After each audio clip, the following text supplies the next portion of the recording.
Hello and welcome back to our channel. Let's continue our maternity series. ਤੇ ਅੱਜ ਆਪਾਂ ਗੱਲ ਕਰਾਂਗੇ stages of labor ਬਾਰੇ. ਇਹ ਵੀ again such an important thing to study and to know for your NCLEX exam. ਹੁਣ ਜੇ ਆਪਾਂ stages of labor ਦੀ ਗੱਲ ਕਰੀਏ, we divide labor into 4 stages.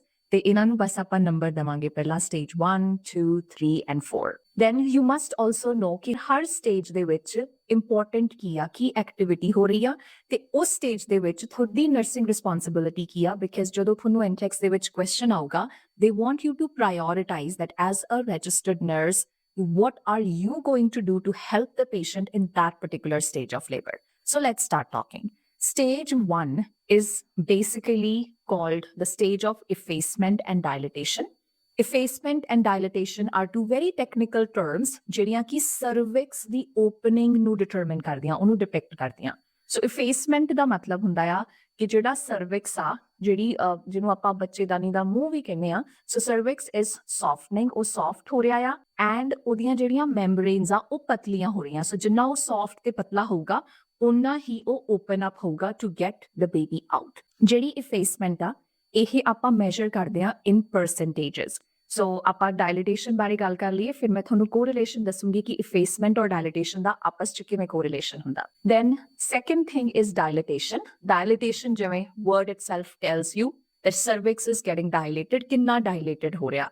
ਤੇ ਇਹ ਜਿਹੜੀ ਡਾਇਲੇਟੇਸ਼ਨ ਆ ਇਹ ਆਪਾਂ ਮੈਜ਼ਰ ਕਰਦੇ ਆ in terms of centimeters. Up to 10 centimeter of dilatation ਤੇ birth canal completely open ਹੁੰਦੀ ਆ and baby ਦਾ birth ਹੋ ਜਾਂਦਾ ਆ.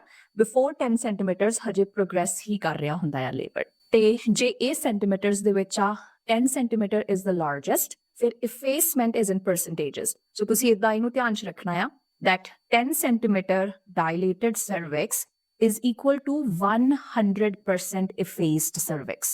Okay, so 10 centimeter dilatation is equal to 100% effacement. For example, ਜੇ ਕਿਸੇ ਦਾ cervix 7% dilated ਆ, ਇਹਦਾ ਮਤਲਬ ਆ ਉਹ 70% effaced ਆ. So that's the correlation, like such an easy way to remember that. ਹੁਣ ਜਿਹੜੀ first stage of labor ਆ, ਅੱਗੇ ਇਹਨੂੰ 3 phases ਦੇ ਵਿੱਚ divide ਕੀਤਾ ਜਾਂਦਾ ਕਿਉਂਕਿ 0 centimeter ਤੋਂ ਲੈ ਕੇ 10 centimeter ਤੱਕ ਆਪਾਂ cervix ਨੂੰ open ਕਰਨਾ ਆ ਤਾਂ ਕਿ birth ਹੋ ਜੇ.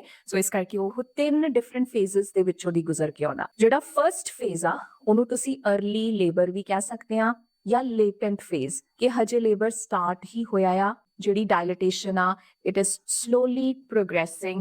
ਹੋ ਸਕਦਾ ਆ cervix ਹਜੇ dilate ਹੋਣਾ ਸ਼ੁਰੂ ਨਹੀਂ ਹੋਇਆ. ਹੋ ਸਕਦਾ ਇਸ phase ਦੇ ਵਿੱਚ cervix ਜਿਹੜਾ ਉਹ 0 to 3 centimeter ਤੱਕ dilate ਹੋ ਜਾਏ. ਸੋ ਆਹ ਚੀਜ਼ ਤੁਸੀਂ ਨੋਟ ਕਰਨੀ ਆ ਕਿ ਜਿਹੜਾ early labor ਆ ਜਾਂ latent phase ਆ ਉਹਦੇ ਵਿੱਚ cervix ਦੀ dilatation ਹੋਊਗੀ 0 to 3 centimeter. ਹੁਣ ਇੱਥੇ contractions ਵੀ ਹਜੇ ਕਾਫੀ ਮੱਧਮ ਜਿਹੀਆਂ ਹੋਣਗੀਆਂ, mild pain ਹੋਊਗੀ. But when I say madam jiya, we're talking about contractions being like 5 minutes apart. Maybe they're 25 to 45 seconds in duration. So 5 minutes apart, 5 minutes on the frequency. They 25 to 45 seconds on the duration. So that's the type of contractions, yeah, quality of contractions aapa keh sakde ha latent phase de vich. Followed by latent phase, the second one is the accelerated phase. On labor ne kar liya acceleration. So inu aapa active labor ਵੀ ਕਹਿ ਸਕਦਾ. So second stage ਦੇ ਵਿੱਚ ਜਾਂ second phase ਦੇ ਵਿੱਚ patient is or the client is in active labor. ਤੇ ਇਹਦੇ ਵਿੱਚ ਹੁਣ contractions ਜਿਹੜੀਆਂ ਆ ਉਹ 2 minutes apart ਆ. ਪਿੱਛੇ ਉਹ 5 minutes apart ਸੀ, ਹੁਣ they are 2 minutes apart and now they're longer. They could be like somewhere between 1 to 1.5 minutes.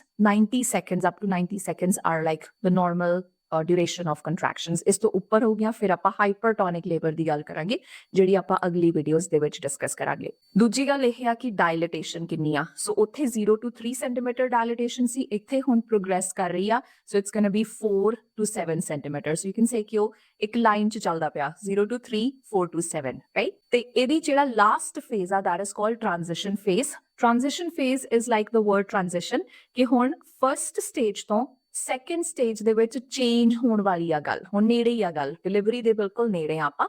ਤੇ ਜਿਹੜਾ ਟ੍ਰਾਂਜੀਸ਼ਨ ਫੇਜ਼ ਆ ਇਹਦੇ ਵਿੱਚ ਡਾਇਲੇਟੇਸ਼ਨ ਬਹੁਤ ਮਾਇਨੇ ਰੱਖਦੀ ਆ ਬਿਕਾਜ਼ ਇਹ ਸਾਨੂੰ ਦੱਸਦੀ ਆ ਕਿ ਹੁਣ ਲੇਬਰ ਪ੍ਰੋਗਰੈਸ ਹੋ ਗਿਆ, ਇਹ ਡਿਲੀਵਰੀ ਨਾਰਮਲ ਵਾਲੇ ਪਾਸੇ ਨੂੰ ਜਾ ਰਹੀ ਆ ਕਿ ਨਹੀਂ ਜਾ ਰਹੀ. ਸੋ ਡਾਇਲੇਟੇਸ਼ਨ ਹੀਅਰ ਇਜ਼ 8 to 10 centimeter. ਤੇ ਤੁਸੀਂ ਫਿਰ ਦੁਬਾਰਾ ਇੱਕ ਵਾਰੀ ਰਿਵਿਊ ਕਰੋ ਜੇ ਤੁਸੀਂ ਨੋਟਸ ਲੈ ਰਹੇ ਆ. ਤੁਹਾਡੇ ਲੇਟੈਂਟ ਫੇਜ਼ ਦੇ ਵਿੱਚ it was 0 to 3 ਤੁਹਾਡੇ ਸੈਕੰਡ ਫੇਜ਼ ਜਿਹੜਾ ਐਕਟਿਵ ਲੇਬਰ ਸੀ ਜਾਂ ਐਕਸਲਰੇਟਡ ਫੇਜ਼ ਸੀਗਾ ਉਹਦੇ ਵਿੱਚ it was 4 to 7 and now transition phase ਦੇ ਵਿੱਚ it is 8 to 10 centimeter. Once it's 10 centimeter dilated, stage 1 changes into stage 2.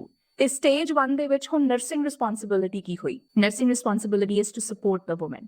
ਉਹਨਾਂ ਨੂੰ ਸਪੋਰਟ ਦੀ ਲੋੜ ਆ, ਪੇਨ ਰਿਲੀਫ ਦੀ ਲੋੜ ਆ, ਤੇ ਇਹ ਉਹ ਵਾਲੀ ਸਟੇਜ ਹੋਊਗੀ ਜਿੱਥੇ ਐਪੀਡਿਊਰਲ ਐਨੈਸਥੀਸੀਆ ਵੀ ਮਿਲੂਗਾ। ਤੇ ਆਪਣੀਆਂ ਆਉਣ ਵਾਲੀਆਂ ਵੀਡੀਓਜ਼ ਦੇ ਵਿੱਚ ਮੈਂ ਤੁਹਾਨੂੰ ਦੱਸੂਗੀ ਕਿ ਐਪੀਡਿਊਰਲ ਐਨੈਸਥੀਸੀਆ ਜਦੋਂ ਕਿਸੇ ਨੂੰ ਮਿਲਦਾ ਆ ਉਦੋਂ ਪ੍ਰਾਇੋਰਿਟੀ ਨਰਸਿੰਗ ਕੇਅਰ ਕੀ ਹੋਣੀ ਚਾਹੀਦੀ ਆ। ਬਟ ਇੱਕ ਵਾਰੀ ਤੁਸੀਂ ਇੱਥੇ ਨੋਟ ਕਰ ਸਕਦੇ ਆ ਕਿ ਇਸ stage 1 ਦੇ ਵਿੱਚ you're all concerned about pain relief and comfort measures. So this is the end of stage 1. Now we're going to go towards stage 2. ਹੁਣ stage 2 is all about pushing or expulsion or childbirth. ਇੱਥੇ ਹੁਣ baby ਦਾ birth ਹੋ ਚੁੱਕਾ ਆ। ਸੋ ਕਿਉਂਕਿ stage 2 ਦੇ ਵਿੱਚ baby ਦਾ birth ਹੋ ਚੁੱਕਾ, ਹੁਣ ਤੁਹਾਡੀ ਪ੍ਰਾਇੋਰਿਟੀ ਇਜ਼ ਨਿਊਬੋਰਨ। ਸੋ ਤੁਸੀਂ ਨਿਊਬੋਰਨ ਦੀ ਕਿਵੇਂ ਕੇਅਰ ਕਰਨੀ ਆ, ਉਹਦੇ 에ਅਰਵੇ ਬਰੀਥਿੰਗ ਸਰਕੂਲੇਸ਼ਨ ਕਿਵੇਂ ਮੇਨਟੇਨ ਕਰਨੀ ਆ, ਕੀ ਅਸੈਸਮੈਂਟ ਕਰਨੀ ਆ, ਇਹ ਸਾਰਾ ਕੁਝ ਵੀ ਆਪਣੀਆਂ ਫੋਰਥਕਮਿੰਗ ਵੀਡੀਓਜ਼ 'ਚ ਆਪਾਂ ਡਿਸਕਸ ਕਰਾਂਗੇ। ਸਟੇਜ 2 ਤੋਂ ਬਾਅਦ ਜਿਹੜੀ ਥਰਡ ਸਟੇਜ ਆ that is about after birth. ਹੁਣ ਡਿਲੀਵਰੀ ਆਫ ਆਫਟਰ ਬਰਥ ਦਾ ਮਤਲਬ ਆ ਪਲੇਸੈਂਟਾ।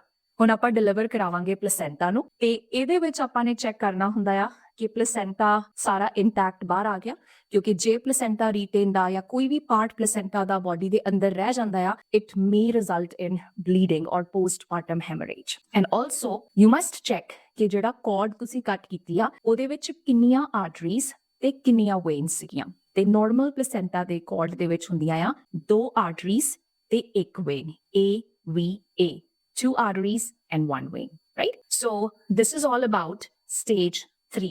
ਹੁਣ ਆਪਾਂ ਆ ਗਏ ਆਪਣੀ ਲਾਸਟ ਸਟੇਜ ਤੇ। Last stage is stage 4। Delivery ਹੋ ਗਈ, ਨਿਊਬੋਰਨ ਸੈਟਲ ਆ, ਮਦਰ ਸੈਟਲ ਆ। ਹੁਣ ਆਪਾਂ ਅਗਲੇ 2 ਘੰਟੇ, so stage 4 is the first 2 hours right after delivery ਆਪਾਂ ਮਦਰ ਦੀ ਆਫਟਰ ਕੇਅਰ ਕਰਨੀ ਆ। ਐਂਡ ਉਹਦੇ ਵਿੱਚ priority is you must assess the mother for any signs and symptoms of postpartum hemorrhage. ਹੁਣ important ਚੀਜ਼ ਇਹ ਆ ਕਿ ਜਦੋਂ ਵੀ ਡਿਲੀਵਰੀ ਹੁੰਦੀ ਆ normal vaginal delivery up to 5 to 600 ml blood loss ਹੁੰਦਾ। ਸਿਜ਼ੇਰੀਅਨ ਸੈਕਸ਼ਨ ਦੇ ਵਿੱਚ 1000 ml blood loss ਹੁੰਦਾ। ਪਰ ਜੇ ਇਸ ਤੋਂ ਜ਼ਿਆਦਾ blood loss ਹੋ ਰਿਹਾ ਆ ਤੇ ਆਪਾਂ ਨੂੰ ਹੈਮਰੇਜ ਜਾਂ ਸ਼ੌਕ ਦੇ ਸਾਈਨਸ ਐਂਡ ਸਿੰਪਟਮਸ ਪਤਾ ਹੋਣੇ ਚਾਹੀਦੇ ਆ। ਉਹਦੇ ਲਈ ਆਪਾਂ 2 ਚੀਜ਼ਾਂ ਕਰਦੇ ਆ। ਨੰਬਰ 1 ਆਪਾਂ ਵਾਈਟਲ ਸਾਈਨਸ ਅਸੈਸ ਕਰਦੇ ਆ ਤੇ ਜਦੋਂ ਵੀ ਕੋਈ ਸ਼ੌਕ ਦੇ ਵਿੱਚ ਜਾ ਰਿਹਾ ਆ, ਕਿਸੇ ਨੂੰ ਐਕਸੈਸਿਵ ਬਲੀਡਿੰਗ ਆ, ਸਾਨੂੰ ਪਤਾ ਆ ਕਿ ਉਹ ਪੇਸ਼ੈਂਟ ਦਾ ਵਾਈਟਲ ਸਾਈਨਸ ਹੋਣਗੇ very low blood pressure, hypotension, tachycardia, their heart rate is high, tachypnea, their respiratory rate is high, and they look pale, cool, clammy. So ਇਹ ਸਾਰੀਆਂ ਚੀਜ਼ਾਂ ਆਪਾਂ ਅਸੈਸ ਕਰਦੇ ਆ। Secondly, in these women, we also check the number of perineal pads. ਸੋ ਆਪਾਂ check ਕਰਦੇ ਆ ਕਿ ਕਿੰਨੇ ਪਰੀਨੀਅਲ ਪੈਡਸ 100% ਸੋਕ ਹੁੰਦੇ ਆ। ਸੋ ਫॉर ਐਗਜ਼ਾਮਪਲ ਫਰਸਟ 2 ਆਵਰਸ ਦੇ ਵਿੱਚ 15 ਮਿੰਟਸ ਦੇ ਵਿੱਚ ਇੱਕ ਪੈਰੀ ਪੈਡ ਸੋਕ ਹੋਣਾ ਚਾਹੀਦਾ। ਜੇ ਉਸ ਤੋਂ ਜ਼ਿਆਦਾ ਤੁਸੀਂ ਪੈਰੀ ਪੈਡ ਯੂਜ਼ ਕਰਦੇ ਪਏ ਆ it is an indication that bleeding ਥੋੜੀ ਜੀ ਐਕਸੈਸਿਵ ਹੁੰਦੀ ਪਈ। So these are all the 4 stages of labour. ਤੇ ਆਪਾਂ ਮੈਟਰਨਿਟੀ ਦੀ ਫਾਰਮਾਕੋਲੋਜੀ ਲਈ ਇੱਕ ਡਿਫਰੈਂਟ ਵੀਡੀਓ ਬਣਾਵਾਂਗੇ, ਉਹਨੂੰ ਆਪਾਂ ਇੱਥੇ ਕਨਫਿਊਜ਼ ਨਹੀਂ ਕਰਾਂਗੇ। ਸੋ for now let's review again. Stages of labor ਦੇ ਵਿੱਚ first stage of labor is all about starting, ਜਿਹਦੇ 3 ਫੇਜ਼ ਸੀਗੇ latent, active and transition, ਜਿਹਦੇ ਵਿੱਚ ਆਪਾਂ progression ਕੀਤੀ ਸੀ 0 to 3, 4 to 7 and 8 to 10, followed by stage 2 ਜਿੱਥੇ delivery ਹੋਈ baby ਦੀ, stage 3 ਜਿੱਥੇ delivery ਹੋਈ placenta ਦੀ, and stage 4 ਜਿੱਥੇ ਆਪਾਂ PPH ਦੀ assessment ਕੀਤੀ। So this is all about the different stages of labor in a shortcut. ਜੇ ਤੁਸੀਂ ਇਸ ਤੋਂ ਵੀ ਜ਼ਿਆਦਾ detail ਚਾਹੁੰਦੇ ਆ, you're more than welcome to attend our comprehensive program on NCLEX and also consider subscribing our channel for more information. Thank you.